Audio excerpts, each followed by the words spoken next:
2019లో చంద్రబాబు నాయుడు గారు ఇక్కడ పైడితలం తల్లి గుడి దగ్గర మరి గీత మద్దతు ఇమ్మనేసి అని అడుగుతున్నాను.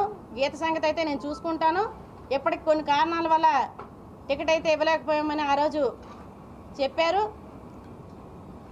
2019లోని ప్రభుత్వం రాకపోయినప్పటికీ కూడా పార్టీకి సంబంధించిన ఏ ఒక్క కార్యక్రమానికి కూడా పిలవడానికి ముందుకు రానప్పటికీ కూడా పదవుల కోసమో లేదని చెప్పంటే పోటీ చేయడం కోసమో పార్టీలు మారడం అనేది పెట్టుకోకూడదనే ఉద్దేశంతోనే మరి 2024 వరకు కూడా కొనసాగుతూ వచ్చాము.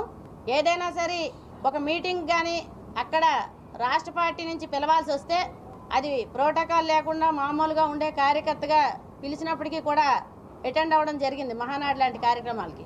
అయినప్పటికీ లోకేష్ బాబు గారు కానీ చంద్రబాబు గారు కానీ ఎప్పుడు కూడా ఒక మాట చెప్తుండేవారు. ఎప్పుడు కలిసినప్పుడు కూడా 2019లో మీకు టికెట్ ఇవ్వక పొరపాటు చేసాం, మంచి కుటుంబంలో అమ్మాయికి ఎటువంటి కారణం లేకపోయినప్పటికీ కూడా మనం టికెట్ ఇవ్వలేకపోయాం, కాబట్టి ఈసారి ఖచ్చితంగా అకామిడేట్ చేయాలి అని 2024 మే 13 జరుగుతున్నటువంటి ఎన్నికల్లో విజయనగరం అసెంబ్లీ నియోజకవర్గం నుంచి స్వతంత్ర అభ్యర్థిగా అందరి మద్దతుతో నేను పోటీ చేయదలుచుకున్నానని అందరి ఆత్మగౌరవం అనే నినాదంతో ఈరోజు పోటీ చేయాలనుకుంటున్నాం. Please subscribe .news.